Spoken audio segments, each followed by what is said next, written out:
There is a well-known saying that goes, "Always give the hardest job to the laziest person, because they will find the easiest way to do it."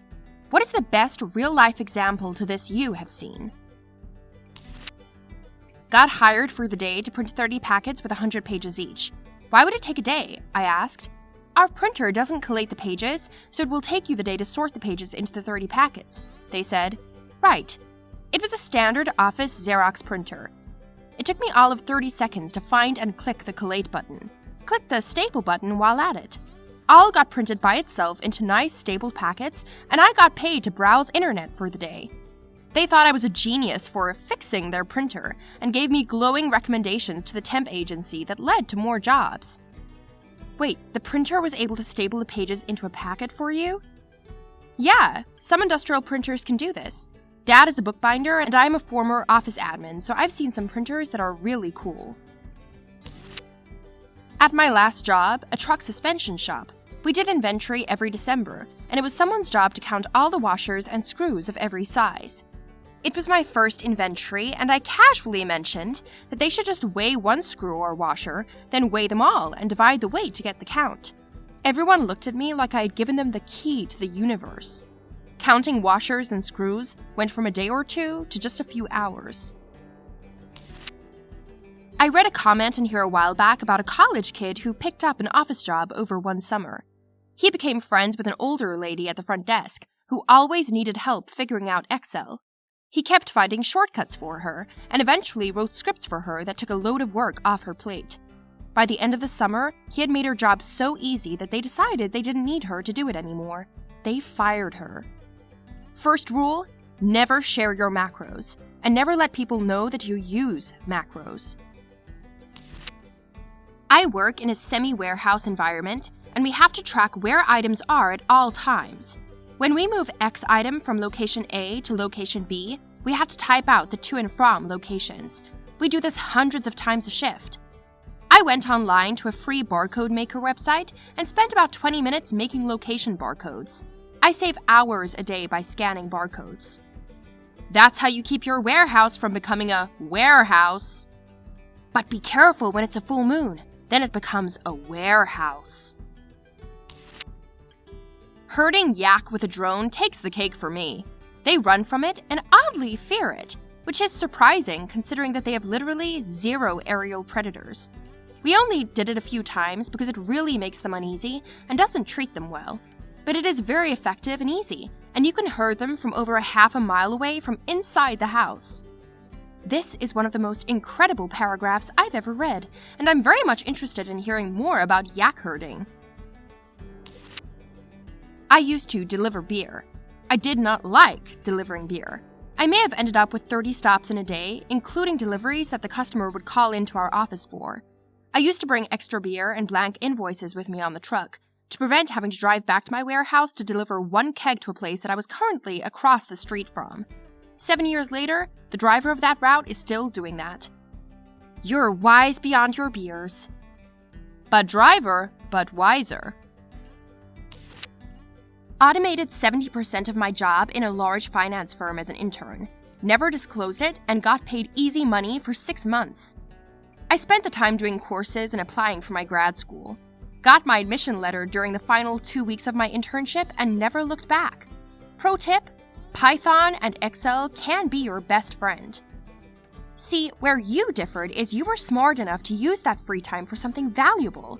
I'd be using it for something dumb like posting on Reddit. A programmer outsourced his own job overseas, paying Chinese programmers 1/5 of his salary to write code for him, while he spent his days surfing Reddit and watching cat videos. His performance reviews praised him for clean, well-written code and called him the best developer in the building. This reminded me of an Onion video where eventually the outsourced workers outsourced the outsourced work.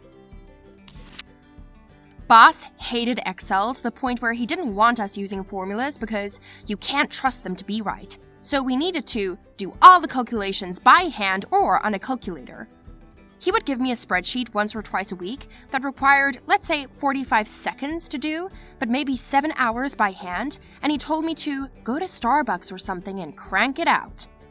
He thought that since I pasted as values and he couldn't see the formulas, that I did it by hand, when really I just did it in 45 seconds, sent an email on delay for 7 hours, and studied for the next semester. Dude was the poster boy for failing upwards in your career. First day of internship, he told me with a straight face he was a work harder, not smarter kind of guy. He didn't want us using formulas because you can't trust them to be right. Do all the calculations by hand or on a calculator. This is the most asinine thing I've read today. Worked in a huge hotel by the airport. We had layover with over 400 people. I think we were 3 employees. They had buffet for dinner and then left to go to bed since it was 1 or 2 a.m.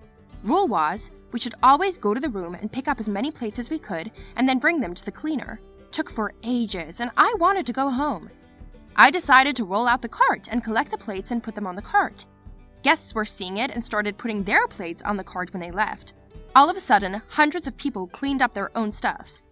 Duty manager saw it and I thought he would blast me, since the hotel was a 5-star place. He just looked at me, smiled and said, "That's why I like to hire lazy people. They think of ways to finish work faster."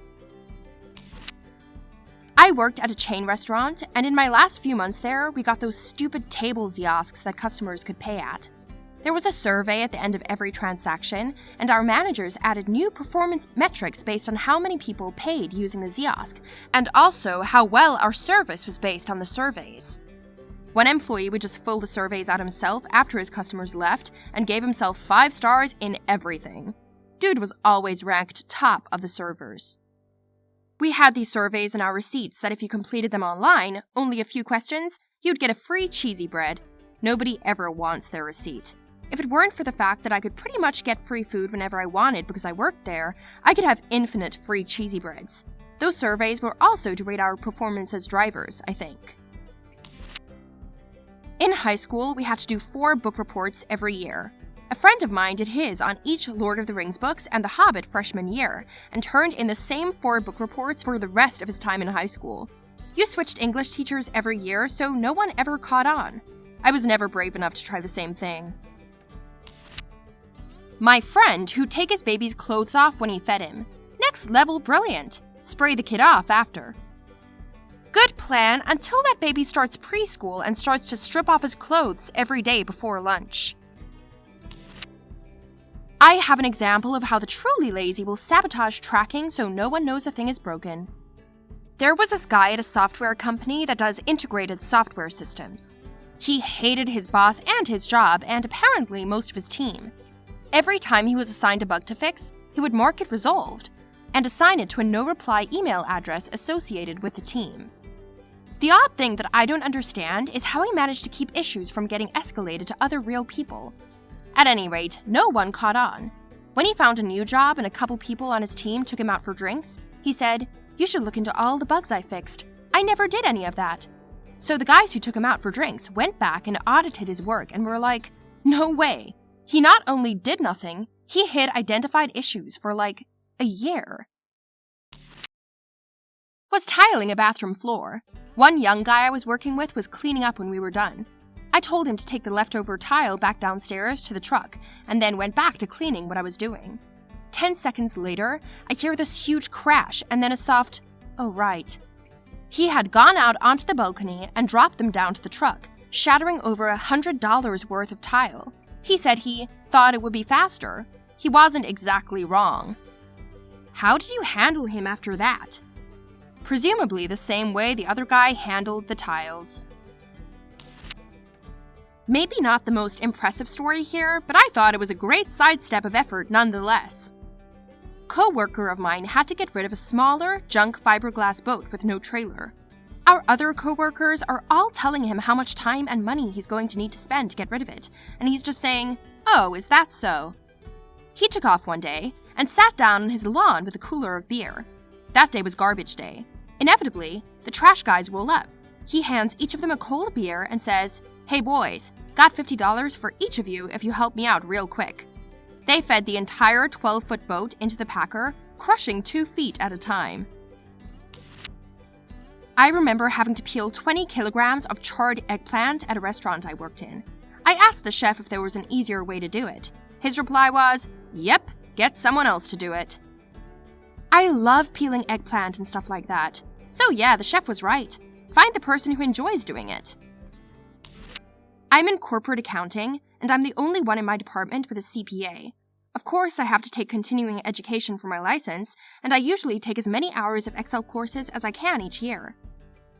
By learning the keyboard shortcuts, advanced formulas, and a bunch of useful hidden features in Excel, I'm able to get most of my work done in less than 2 hours, then spend the rest of the day browsing Reddit and watching YouTube videos. Thank goodness our cubicle walls are high, or I'm sure they would have fired me by now for being on my phone 6+ hours each day. There's a story that I've heard a few dozen times about a toothpaste company that had accidentally sent out cases of their product that had a few empty single boxes of toothpaste. The company had endeavored not only to rectify their mistake, but to ensure they did not repeat it. They hired an engineering company that designed a scale and alarm shutdown system. If an empty carton was passed down the production line, klaxons would be triggered, and a full stop would initiate until the offending box was recovered and an all clear had been entered into the computer system before production could resume. The company paid through the nose, but was ultimately pleased with their failsafe, and the engineers patted each other on the back. A few months pass, and the engineers returned for quality control. The toothpaste company reported 0 margin of error for weeks. Turns out, one of the minimum wage hairnet types in the assembly line didn't appreciate the sound of klaxons, or working with computers. So, he or she had aimed a large fan at the production line, before the scale, that blew the lighter, empty cartons off of the conveyor belt. Problem solved.